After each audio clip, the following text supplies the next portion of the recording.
I unfortunately have an issue with my wind module on my 2010 Chrysler Town & Country. This is a very common problem for Chryslers, Dodges, even some Volkswagens have the same kind of wind module in there. These are the keys that go with it. The problem is you go from accessory, or from off to accessory to on, and when you start it, it springs back to on, and it'll be running.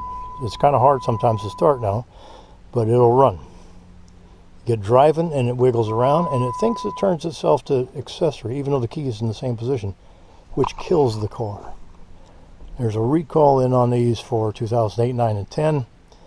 Some 2010s. Mine is not one of those that are on the recall, which makes no sense to me. There's probably a million other people out there that have the same problem and wish they were on the recall. To get this fixed, it was going to be over $1,200 at the dealer. So anyway, let's get this out of the way. This wind module cost me about $250 online. The dealer wanted over $350 for it, and then another couple $100 to install it. Not really worth all that. I mean, it is if you don't want to do anything, but I'm retired and I got nothing else to do, so here we go. To take this out, you would think you could just pull this out and get at it. You pry this off, but this blocks it off. I almost just took a oscillating saw and cut this, just because it's ridiculous that it's designed this way. I've seen all kinds of videos where everybody takes their whole dash apart, including all the radio and everything else, just to get at this. So I did take quite a bit apart. This here is held in by 3 Torx. These kind of screws here. There's a screwdriver. I used a T20. There's a couple screws under here. And then as you get it out, there's another one that you have to use the torque on. So once you get those 2 screws out, it'll pop out. Eventually, I had it just hanging here. I had to take this piece off as well. It just pops out. And then I got to the 3rd screw right there, and I was able to take this out of the way, this completely out of the way, because it was just hanging in kind of in my way. All right, pretty easy to do. It's definitely not worth $200 so far.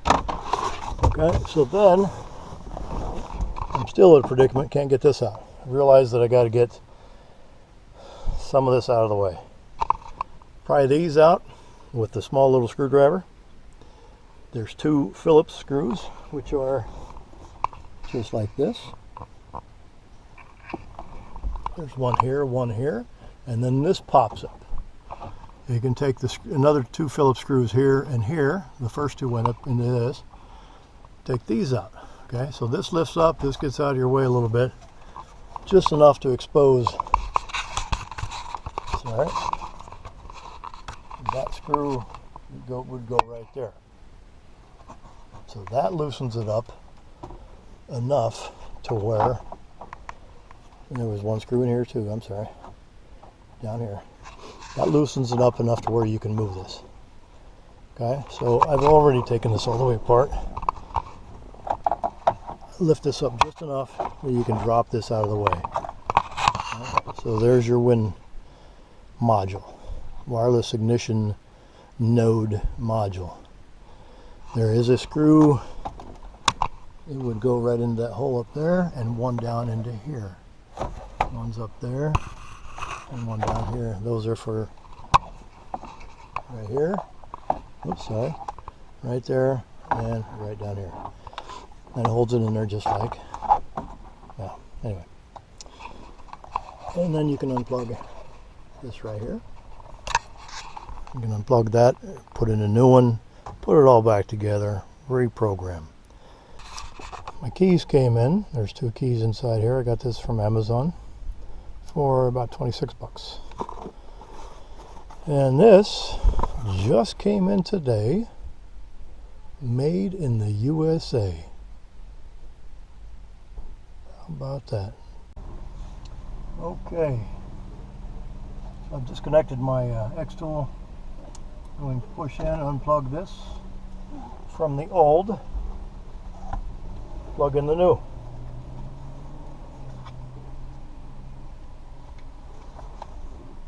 Only one way it goes in, and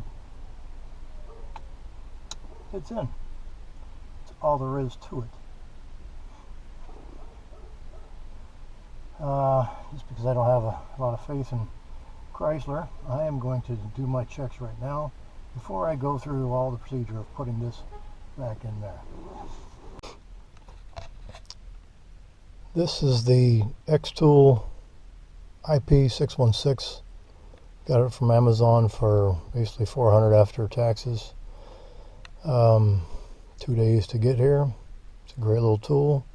Did the job of programming my Win, and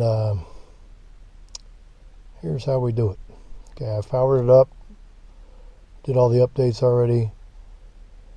Auto scan is going to give me a whole diagnosis if anything's wrong with the vehicle, but to program the Win and the keys, we go to special function,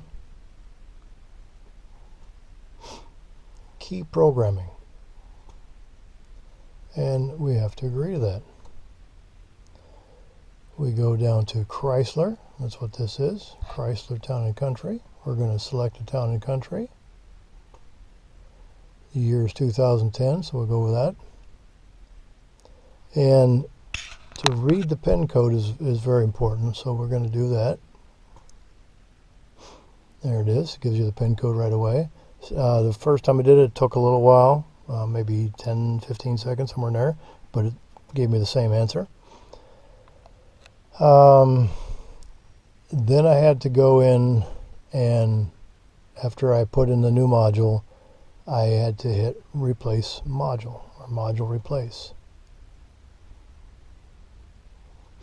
And I was like, which one is it? And I remembered seeing something about a WCM, WIN being basically the same thing.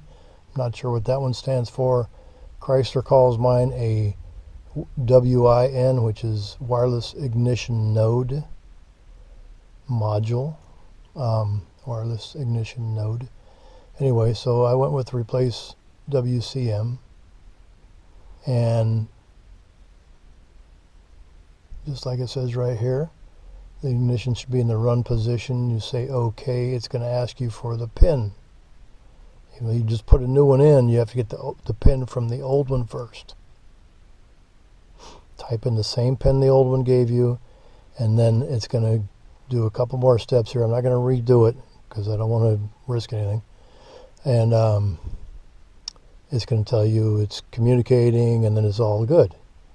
Then you would go back and program a blank key. I tried to program an old key because somewhere I heard that it could be done, but it's not working.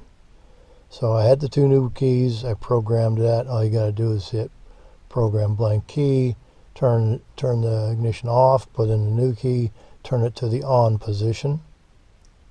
Say OK. I'm not going to go any further because this key is already programmed. And it's very easy to do. You just follow a couple more steps, and it's going to do a chime, and it's done. That's what the screen looks like. We're going to take that out. See, it's communicating. I don't have a key in there right now, so it's probably wondering what it's supposed to be doing. That's how easy it was to program the key. After the first one came up, it didn't say communication failed. It worked, and it told me I had 1 key. I put the second blank in like it told me to do, if I wanted to, and did the same exact steps. When it finished, it said you have 2 keys. So since I've already had keys cut for the door, the back of these keys, pull this apart, go like this, slide that over and pull out at the same time. This key is from, let's see, it's already cut. It came from my old key fob. So I have some blanks that aren't cut, and I'm not going to have to waste the time or money or effort to get those done because I just saved my old ones. And there you have it.